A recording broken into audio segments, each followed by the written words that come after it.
Hi everyone! So I've got quite a bit to share with you all. All of this stuff here, I sewed myself. So I'm going to be sharing everything that I've been sewing these past few months. And I have been collecting for like 3 years, and I haven't really sewn much up until this point.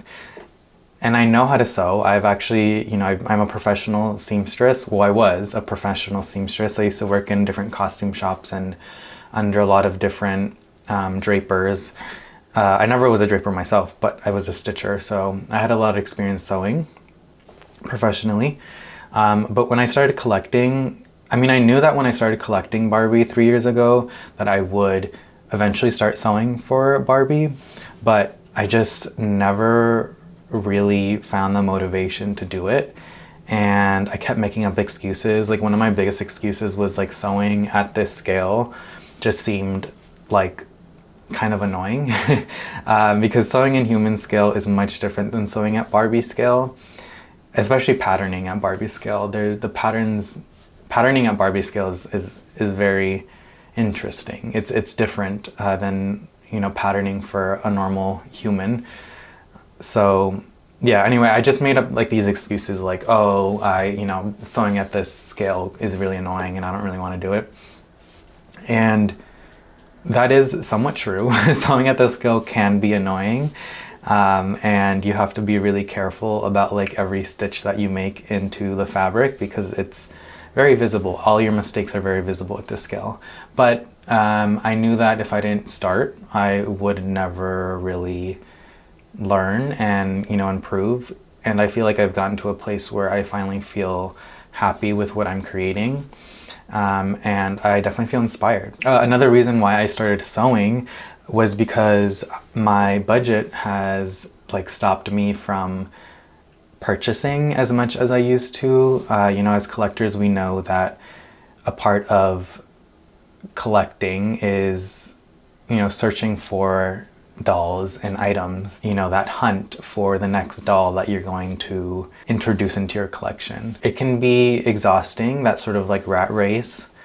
And for me, I wanted to slow down because of my budget, but also because I was feeling a little bit overwhelmed with everything that I have.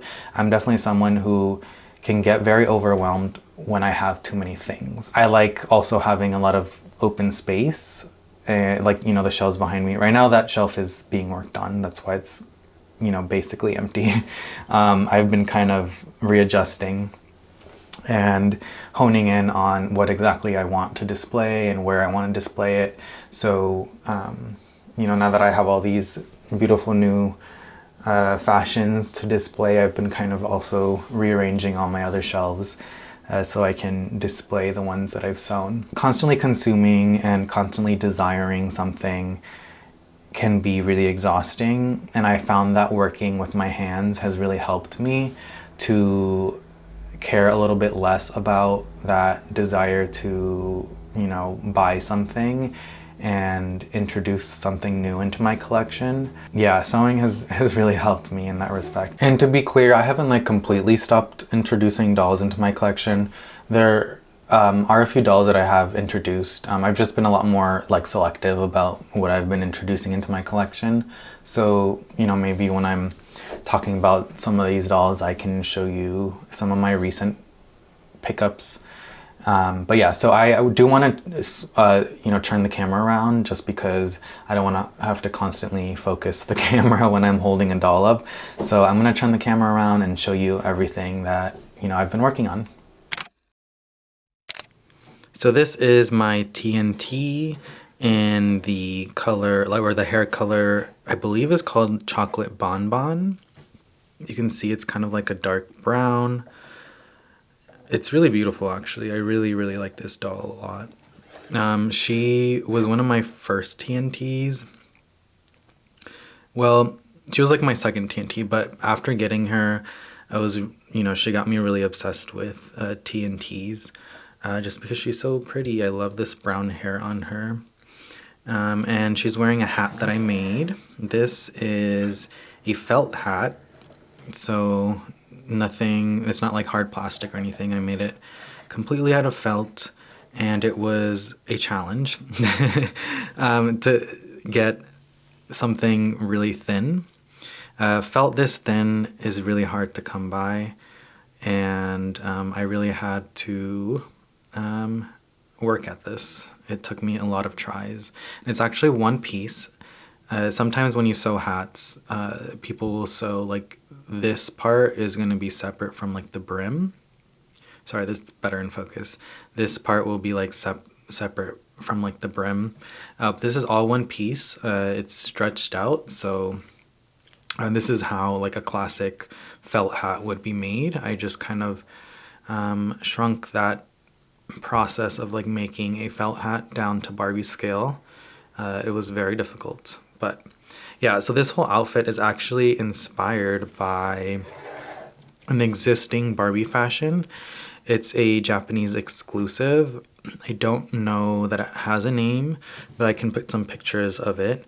I made some adjustments to kind of, I don't know, make it fit better, because the original I noticed didn't really fit. I didn't really like the fit of the original, but I did love the like very I love how like it really did feel very Japanese inspired. A lot of Japanese exclusives around this time during like the mod era felt very, I don't know how to explain it. I guess like somewhat conservative, because Barbie in the 60s, like in America, was coming out with a lot of very, you know, hip mod, you know, mini skirts, you know, bright colors, things like that. While the Japanese exclusives tended to be a little bit more modest, I guess. And that's something that I really love about like the mod Japanese exclusives. And this one really stood out to me. It was something that I also felt like I could make myself. So it is a two-piece. I also made these gloves. These gloves were a headache and a half to make. But yeah, so this jacket comes undone with snaps and reveals this cute little dress underneath. It's got a pleat down the front. I haven't taken this jacket off in a really long time, actually. It's been a long time since I've seen this this dress. And this dress I did completely pattern myself, and the jacket as well. I did pattern that. That's a really cute dress. Maybe I'll keep her like this for a little bit. But yeah, I was in like the groove of making hats. So after I made this felt version, I decided to make a straw hat version. So this is the straw hat. I can put it on another model. This is the model that I have wearing my straw hat right now. And this is also all one piece. It's just like stretched out the way you would, I guess, normally make a hat like this. So yeah, I'm really proud of this hat that I made. And I haven't made hats in a while, but I feel like I should get back to it. I wanted to create different styles of this straw version as well. I think that would be really pretty. So yeah. Okay, so the next thing I want to show you is this dress. I don't know that the color is coming out super well, so I apologize, but it is kind of like a light pink. And this pattern is actually an existing Barbie pattern, like a vintage pattern. It's sorority meeting. And I just changed it. I just changed the fabric and it gave it like a completely different look. And I also put a bow in the front. That's definitely something different from the original sorority meeting. But I really, really love how this turned out. I want to make like different versions of this with different colors of satin. I do have like a mint color that I'm really obsessed with, so I think I want to make like a mint colored version of this. But this satin is also pretty nice for being like, you know, not too expensive poly satin. Like it's nothing super special, but I think it has a really nice sheen to it. I also like how relaxed it is. It's not like super tight. Yeah, I really love it. And then I also made this necklace and the earrings as well. Let me show you the earrings first. The earrings are drop earrings, and they're 100% safe. So they have like nylon posts. They have like nylon posts. Oh, I dropped it. So there's no metal at all in these.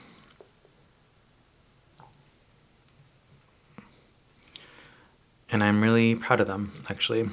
It took me a while to kind of finalize these earrings, these drop earrings, but I'm really proud of them. And then this is also a necklace that I made. I used wire to thread the beads on it, which isn't, it's not gonna last as long because, you know, wire, a lot of the original necklaces, like the vintage pearl necklaces, used wire. And the reason why they're so hard to find is because that wire, after a while, becomes brittle and it breaks. So I guess like the smart thing to do if you want it to last, you know, a necklace like this to last a really long time, a long time, is to use like nylon thread, which I have made nylon versions of this necklace before, but I have to say that the metal, just like the way it sits, you can get it to sit really nicely on the neck without having to like keep adjusting it, because when it's like the thread, it will like pull up or just like won't sit properly. So I actually found that it's really nice, this metal. The metal thread is quite nice to use for like a necklace that you want to sit really properly, like nice and properly on the doll. So yeah, I do still have like, you know, nylon threaded versions. And besides, like something like this will probably take a few decades to kind of like wear out. But by then I can just make another one. So I don't mind that, you know, the necklace like this will sort of wear out over time. And this is also my most recent vintage doll purchase. This is a number 4. Let me see if I can get a better angle on it. Yeah, so this is my number 4. She is like her face paint is untouched, so it's all original face paint. There are some, you know, like some fading happening and things like that, but you know, that's natural. I'm actually quite surprised about how much color she's retained. Her hair is also very golden. So yeah, I found her very unique and very beautiful. And I purchased her back in December, I believe. And her hair was in really bad shape. But that is always fixable unless, you know, you're missing plugs. But if the hair is just like knotted and not in the best shape, it can be fixed pretty easily. But yeah, this is my most recent purchase. I really wanted to buy a raven because I already have a number 4, a blonde number 4. So I really wanted to buy a raven, you know, raven black hair colored one. But those are kind of expensive, and I got this number 4 for a pretty good deal. So I decided, like the seller was having a promotion on her store, so I was like, well, when am I ever going to have, you know, come across a deal like this on a number 4 that's been completely untouched. You know, her makeup has been completely untouched. So yeah, I bought her. So yeah. Alright, so the next thing I am going to show you is this one. This is, I sewed the coat and this like hat sort of hairband type of thing. The dress is, it's from the first calendar, 12 Days of Christmas calendar. And so is this doll is from the second 12 Days of Christmas calendar. So this coat is actually meant to go with that outfit that I just showed you. So I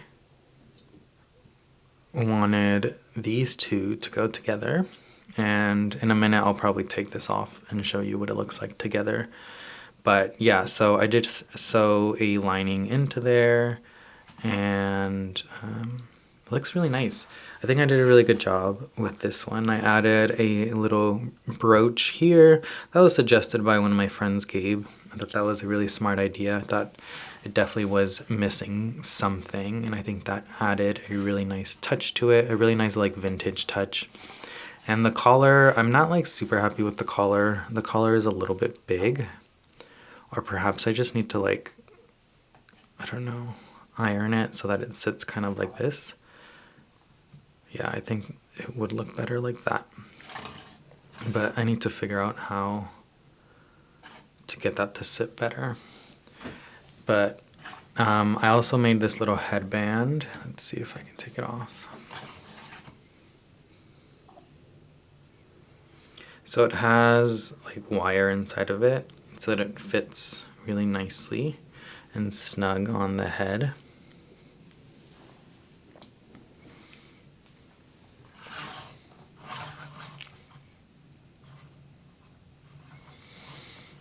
And when I was making this, I was really thinking about this outfit going on a ponytail Barbie.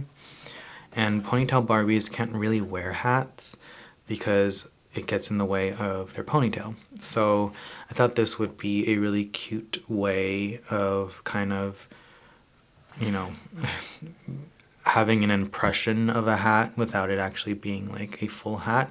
And it would allow for you know, dolls that wear ponytails to wear them.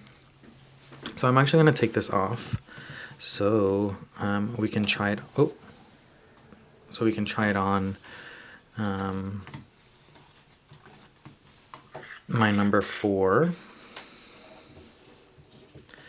I'm going to take off this necklace because I know that's not going to sit properly with the coat on.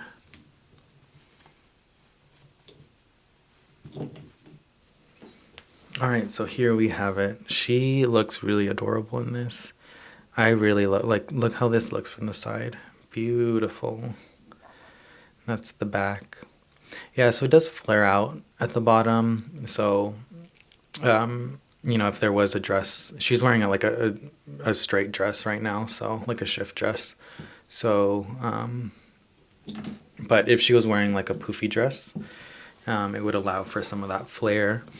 But yeah, I think this came out so cute. It doesn't close. I wanted it to be open. And so, you know, if I did close it, I would have to close it with snaps, and then I wouldn't really be able to keep it open because you could see the snaps. So I was just kind of like, I want to keep it open. And that way you can kind of see the peak underneath of like what she's wearing. And let me go ahead and put on her hat so I can kind of show you what it looks like on a ponytail. So yeah, what I really love about this hat is that, you know, it allows for her bangs to be seen and for the ponytail, you know, to kind of be out without, you know, it doesn't mess up the ponytail is what I mean. Yeah, this looks really adorable. I would probably change the earrings with this coat, but I am super happy with it. And I also love, like, when you open it and you see the lining that matches with the dress underneath. Very pretty. I love it.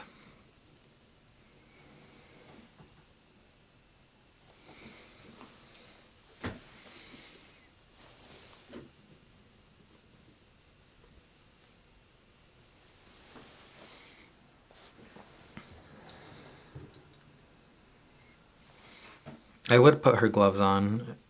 I feel like this look definitely needs gloves, but I'm kind of lazy. Gloves are kind of annoying to put on. Okay, well, let me see. I'll put one glove on. How about that?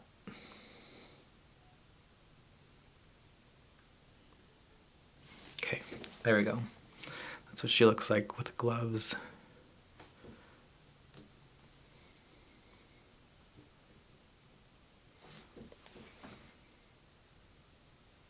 Okay, so that is that. And then the last two that I want to show you might be my favorite. This is something that I've been wanting to make for a very long time. I wanted to make a boucle suit.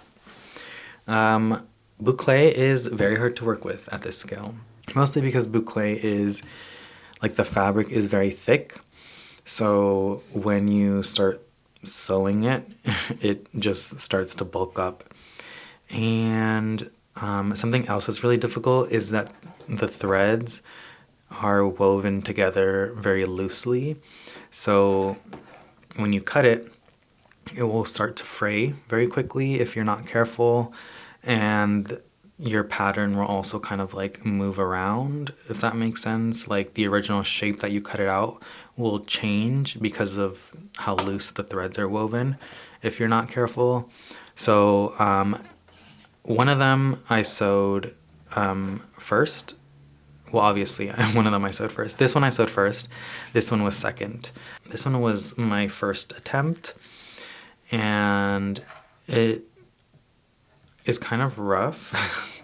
Like, it doesn't fit well. Like, there's definitely some fit issues going on, and it's a lot more boxier than my final version. This is like my final version. I feel like when I sewed this, I had a lot more understanding of how to work with this fabric, and the fit is just like so much better. I'll show you the back. The back is meant to be a little bit boxy. I guess I could have put some darts here if I wanted to fit very tightly, but I kind of like that it's loose in the back because it kind of allows for some movement of the arms and things like that. So yeah, and then this that you're seeing here is all hand beaded. These are all glass beads, and it took a very long time to sew all of this stuff. And I knew that from the beginning I wanted to do some sort of like, edging along the hems to kind of make it look like a Chanel suit.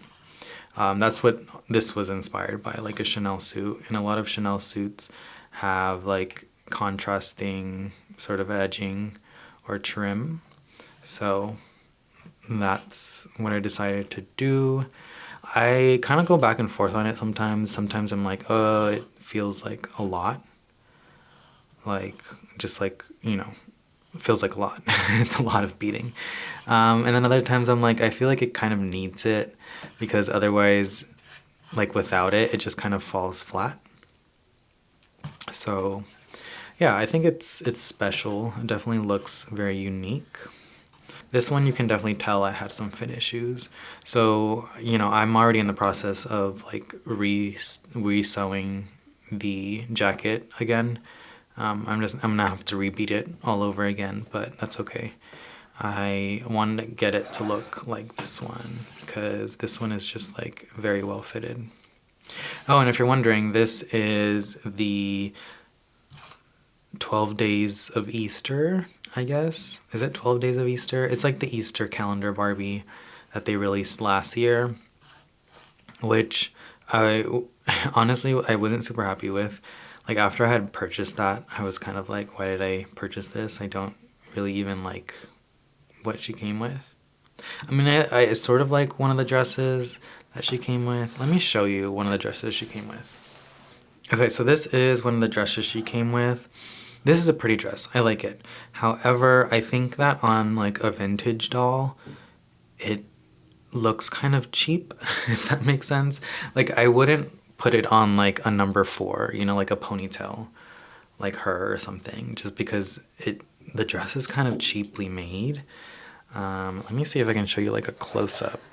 Like the satin is just like very thin. It also fits really strangely. Like this is not sewn right. I'm not sure like this one goes out more than this one.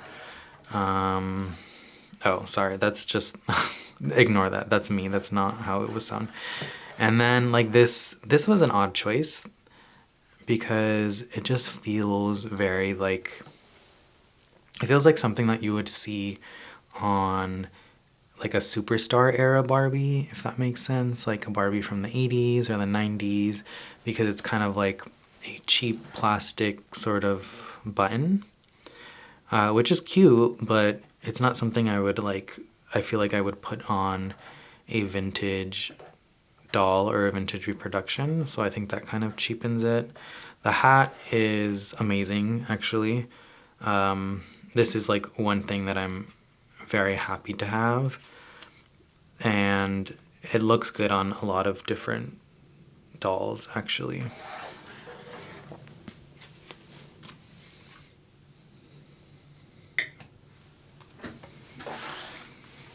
I can show you what it looks like on her. This looks really great. Like I almost just want another one so that she could wear this with this look. I mean, that's amazing. And the doll is also beautiful. Like this doll is really, really, really pretty. The one thing that I'm upset about is the makeup isn't even. If you look at the side, pay attention to like the black winged liner. And then you look at this side, it's not even, which is really annoying. But I guess you can kind of hide it depending on like how you're looking at it. But if you're looking at it in person, it's definitely very noticeable. So that's annoying, but she's still really beautiful. I think that her coloring also goes well with this like fabric choice. This fabric is kind of like a light pink, sort of. It's like light pink shifting into like lavender color. Like there's definitely like a lavender purple undertone to it. So I go back and forth being like, it's light pink, but also kind of purpley. So yeah, anyway, beautiful doll. And definitely probably out of everything that I've been sewing is something that is like one of my favorite outfits so far. And I also have different colors. Like I have a light blue that I want to do something with. I don't know if I'm going to make a suit, but I think I might do like a dress, like a boucle dress. I think that would be really pretty. Okay, so that is that. I guess now I can show you my most recent doll in my collection. The most recent purchase is the anniversary doll. Okay, there we go. Now we are focused. Sorry, I'm having so much focusing issues today. This is the 45th anniversary Black Barbie. She was designed by Kitty Black Perkins herself, who also did the original 1980 Black Barbie. And I really love her. I actually have really come to love this Model Muse body, just because like it's very, I guess, like statuesque.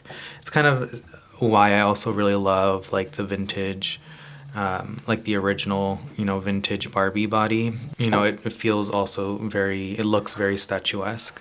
So in a similar fashion, I think that the Model Muse body is really stunning. So yeah, I got her, and I mostly got her actually because I wanted her to be sort of like the trio in... Oh, I just moved the light. I wanted her to be a trio. So let me show you the trio that I have. Okay, so here is my trio. I have the tribute doll, the Teresa tribute doll. I believe it was 35th anniversary tribute doll. And then Black Barbie. We talked about her 45th anniversary. And this is the gala, the pink gala or pink premiere Barbie. And I wanted them to kind of be tributes of like the original friends of Barbie, or like the superstar friends of Barbie. So this is like stereotypical Barbie, I guess. And this would be kind of like my Christy, my tribute to Christy. There is actually a tribute to Christy doll. I just didn't get her because at the time I didn't really think about like having a trio like this. And I kind of wish I did because you know, she's sold out now, the original tribute to Christy, and she's quite a bit of money on eBay. I mean, more than I'm willing to pay. So yeah, and honestly, I kind of love this doll a lot more. Like, I really love the like Nubian skin tone. I really love the dark skin tone that she has. I think she's very beautiful and very unique. I also love her hair. I think Kitty Black Perkins did a really great job designing her. So, oh, she's falling off her stand.